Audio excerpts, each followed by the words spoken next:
आज हम पढ़ेंगे क्लासिफिकेशन ऑफ सोल्स। इसमें सोल्स की इंजीनियरिंग प्रॉपर्टीज़ के बेसिस पे उन्हें डिफरेंट ग्रुप्स में अरेंज किया गया है। नाउ इनके डिफरेंट मेथड हो सकते हैं। पहला मेथड है पार्टिकल साइज क्लासिफिकेशन। सोल्स को उनके डिफरेंट पार्टिकल के साइज़ के बेसिस पे क्लासीफाई किया गया है। क्ले का size particle less than 2 micron, silt 2 micron से 75 माइक्रोन, सैंड 75 से माइक्रोन से 4.75 mm, ग्रेवल 4.75 mm से 80 mm size, cobbles 80 mm size से 300 mm, boulder greater than 300 mm. Boulder is not a soil, it is a part of rock. Now second method of classification है highway research board classification system. इसको हम generally pavement construction में use करते हैं, इसलिए हम इसे हाईवे इंजीनियरिंग में भी देखेंगे पेमेंट डिज़ाइन में. ये सोल्स को डिवाइड करता है various groups and sub groups में based upon group index. GI जो होता है वो 0.2A plus 0.01 BD plus 0.005 CA, where A 75 micron passing -35, इसका मतलब 75 माइक्रोन सीप से जितना भी सोल पास हो रहा है -35, B 75 micron passing -15, C liquid limit -40, D plasticity index -10. इनकी रेंज दे रखी है A B की 0 से 40, इसका मतलब मिनिमम वैल्यू 0 हो सकती है A की और B की मैक्सिमम वैल्यू 40 हो सकती है. C और D की रेंज दे रखी है 0 से 20. नाउ अब टेबल दे रखा है GI वैल्यू और मटेरियल क्वालिटी के बीच में.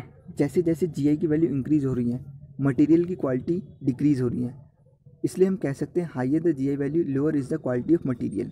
थर्ड मेथड आता है IS क्लासिफिकेशन सिस्टम. इसमें हम सबसे पहले देखते हैं कोर्स ग्रेन सोइल.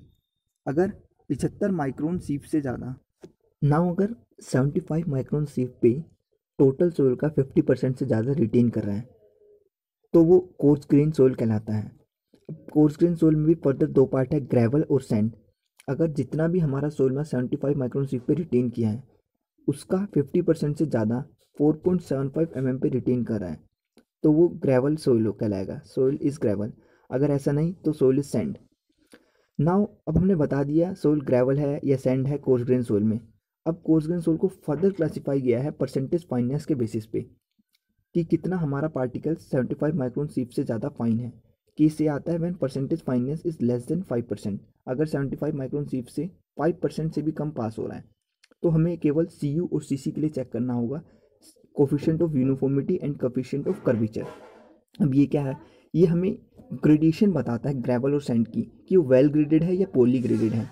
अगर वेल ग्रेडेड ग्रेवल चाहिए तो CU ग्रेटर देन 4 होना चाहिए और CC 1 और 3 के बीच में होना चाहिए. अगर वेल ग्रेडेड सैंड चाहिए तो CU ग्रेटर देन 6 होनी चाहिए और CC 1 और 3 के बीच में होनी चाहिए.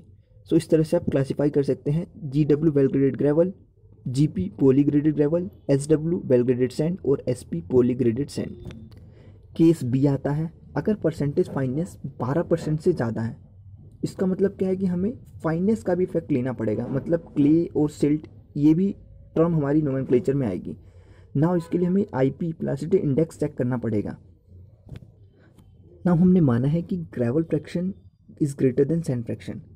अब इसमें 3 केस होते हैं, IP ग्रेटर देन 7% और soil lie above A line. इसका मतलब क्ले ग्रेटर देन सिल्ट, तो GC Gravely clay gravel. Now अगर IP लेस देन 4% और soil must lie below A line तो सिल्ट ग्रेटर देन क्ले, तो GM सिल्टी ग्रेवल. अगर IP 4 और 7% के बीच में है तो ड्यूल बिहेवियर शो करेगा GM GC. नाउ अब ये ए लाइन क्या है. ए लाइन को एक ऐसे ग्रेंडे ने डिफाइन किया था इनऑर्गेनिक क्ले को ऑर्गेनिक क्ले और सिल्ट से सेपरेट करने के लिए. इसे हम आगे फाइन ग्रेन सोइल में इसके ग्राफ से समझेंगे.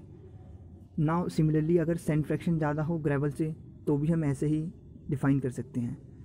नाउ अब हमें ए लाइन चेक करने की ज़रूरत कब पड़ती है, अगर IP लेस देन 4 हो. No need to check A line, silt fraction is greater than clay fraction. Now IP greater than 7 तो लिक्विड लिमिट चेक करनी पड़ती है. अगर WL लेस देन 29.6 हो तो no need to check A line, clay fraction greater than silt fraction. If liquid limit greater than 29.6 check A line, below A line silt greater than clay और above A line clay greater than silt. C आता है when percentage fineness is in between 5 से 12%.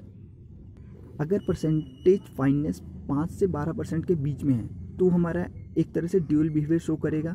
तो उसके लिए हमें CU, CC और IP तीनों चेक करना पड़ेगा। GW, GC सबसे पहले ग्रेवल फ्रैक्शन ज़्यादा है और ये वेल ग्रेडेड है। वेल ग्रेडेड मतलब CU ग्रेटर देन 4 है और CC 1 और 3 के बीच में है। नाउ अभी क्ले है तो क्ले के लिए IP ग्रेटर देन 7 और अबव A लाइन। ऐसे ही इन सबको अरेंज करके इनका नोमेनक्लेचर किया गया है। नेक्स्ट लेते हैं GP, GC।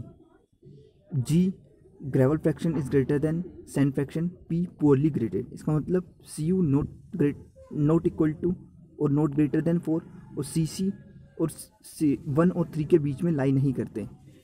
एंड C मतलब क्ले फ्रैक्शन ज़्यादा है तो IP 7 से ज़्यादा या अबव A लाइन। तो इस तरह से आप बाकी की ग्रेडेशन कर सकते हैं।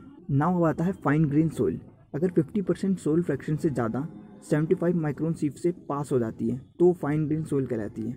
अब इसको क्लासीफाई किया गया है based upon the compressibility, low compressible, intermediate compressible, high compressible. अगर लिक्विड लिमिट लेस देन 35% है तो लो कंप्रेसिबल, लिक्विड लिमिट 35 से 50 के बीच में है तो इंटरमीडिएट कंप्रेसिबल, अगर लिक्विड लिमिट ग्रेटर देन 50% है तो हाई कंप्रेसिबल।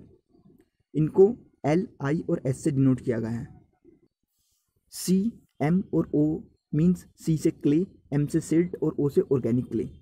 तो Cl means low organic clay, Ci intermediate organic clay, CH high compressible clay. इस तरह से आप सिल्ट और ऑर्गेनिक क्ले के लिए भी नेमिंग कर सकते हैं। नाउ ये देखिए, नाउ ये है हमारा प्लास्टिसिटी चार्ट। IP और लिक्विड लिमिट के बीच में 0 से 35 लो कंप्रेसिबल, 35 से 50 इंटरमीडिएट और greater than 50 high compressible. This is A line. A line की इक्वेशन होती है IP equal to 0.73, liquid limit -20। अगर कोई भी सोइल A लाइन से ऊपर लाई कर रहा है तो वो क्ले है और A लाइन से नीचे लाई कर रहा है तो सिल्ट है। और ये एक U लाइन है। U लाइन से ऊपर कोई भी सोइल प्रेजेंट नहीं रहती। इक्वेशन ऑफ U लाइन होती है 0.9, लिक्विड लिमिट -8।